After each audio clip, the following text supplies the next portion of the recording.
Stepping out of the vehicle in Oymyakon is like stepping onto another planet. The date may read September 26, 2025, but time feels irrelevant here. There is only the cold. After a 7-hour flight from Moscow to Yakutsk, followed by an 18-hour 900-kilometer drive along the Road of Bones, the destination announces itself not with a sign, but with a physical shock. The air is so frigid it feels solid, seizing your lungs with the first icy breath. It stings, it burns, and immediately asserts its dominance over every living thing. The sensations are overwhelming and utterly alien. The tiny hairs inside your nose freeze instantly, pricking with every inhalation. A dry, uncontrollable cough escapes as the cold strips moisture from your airways. Your eyelashes crystallize in seconds, delicate, sharp needles of ice. Ice fog blooms from breath, from car exhaust and from chimneys, freezing in the air. It muffles sound and sight like reality has been put on pause. Here, every movement must be deliberate, every minute outdoors carefully calculated. There is no room for error. This place once recorded -71.2 Celsius, -96 Fahrenheit. From a warm interior to outside is a free fall of nearly 100 degrees in a single step. It is a thermal shock your body struggles to comprehend. Then, the silence. Cold, dense air chokes sound, distances collapse into a profound stillness. You hear the crunch of your boots and the rustle of breath crystallizing around your face. Isolation settles in, small pools of warmth in a vast plain of cold. This is the kingdom of frost, where survival is the only story that matters. Over the next minutes, we will learn how people endure here, how they dress, build, hunt, and keep life going where cold rules everything. Welcome to Oymyakon, the coldest inhabited place on Earth. In Oymyakon, the cold is not an inconvenience. It is a constant, life-threatening danger. Exposure is measured in minutes, misjudge, and it punishes. Below -50, skin can freeze in under a minute. Blood vessels clamp down, first the nose, then ears, fingers, and toes. Water in cells forms ice crystals, rupturing tissue and killing it. It begins with sting, then numb. Left unchecked, it can mean permanent damage, or loss. Locals read the cold's advance like a book. They check each other's faces, fingers, and ears before it's too late. Bare skin on metal, it rips away in an instant. Here, the cold burns. Deep breaths can feel like inhaling shards of glass. The heart strains to keep the core warm. Risks rise for the vulnerable. Just existing is a daily contest of forces. Long, dim winter days wear on the mind. Vigilance, confinement, and a hostile outdoors. Pressure without pause. And yet it breeds a quiet toughness. Everyone here has a close call, or a lesson learned the hard way. Resilience becomes a shared language. Watch, warn, warm. This is life at the edge of what's humanly possible, where endurance is not a choice, but a way of being. Surviving here begins with mastering the art of layering. Dressing is a ritual, meticulous and non-negotiable.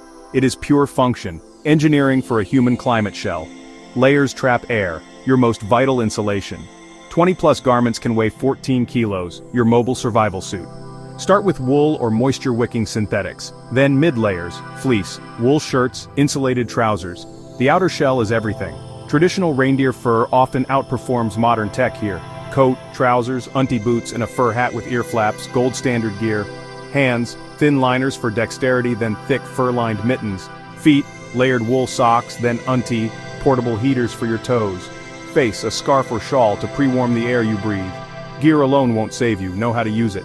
Don't sweat. Moisture is the enemy, it freezes next to skin. Move steady and deliberate, pause instead of sprinting. This is science, tradition, and survival, passed down through generations. One mistake can have life or death consequences. Layered, sealed, and calm, you step into a world where cold respects preparation. In Oymyakon, modern tech shows its limits. Phones fail, screens freeze, batteries die fast. Leave a car off for hours, consider it frozen solid. Oil turns to sludge, diesel gels, tires harden, batteries go flat. Locals keep engines idling or park in heated, insulated garages. To revive a frozen car, tent it with a tarp, blast heat with jet heaters or torches. Heat the engine block, oil pan, then the fuel tank. Even running, suspension is rigid, tires deformed. The ride bumps back to life with road friction.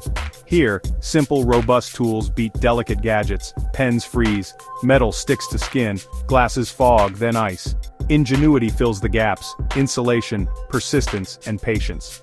Above-ground heating pipes are the village's arteries, always on, never idle. A brief failure risks homes freezing from the inside out. In this cold, comfort is fragile. Technology must serve the environment, not fight it. 800 people live in a mountain basin where cold air pools and lingers. Barely any wind, dense air settles, pressing down on rooftops. Streets are deserted, smoke plumes and window lights prove life goes on inside. Permafrost underfoot is a hard, unyielding foundation. Houses stand on piles or stilts so the warmth doesn't thaw the ground. Walls are multi-layered: wood, basalt, wool, plaster, mesh, foam, more plaster, then wood inside. Triple glazed windows, above-ground hot water arteries from a central plant. Unheated entry rooms act as freezers and airlocks. Milk, meat, fish, stored solid, no electricity needed. A second door seals warmth in and the Arctic out. Water starts at the river. Harvest ice blocks where springs keep openings alive. Load sleds, store blocks, melt them by the stove in barrels. The banya takes hours to heat. Bathing is a weekly ritual. No plumbing means outhouses, swift bundled trips in -50. The climate preserves, families stock meat and fish for months. Diets lean on rich fats and protein for heat. Stroganina, frozen raw fish shaved thin, and frozen horse meat are winter staples. Yakutian horses thrive outside at -70, short, stocky, thick-coated. Cows drink at open river spots, their milk runs rich, up to 8% fat. Hunters read tracks, set snares, and waste nothing the land provides. Before hunts, offerings to the forest spirits ask for balance and safety. Life here isn't conquest, it's coexistence with a force larger than us. Children learn to read sky, wind, and the rules of cold. Neighbors share ice blocks, lend heat, and salvage stranded cars. Warmth is a stove and a table shared with family.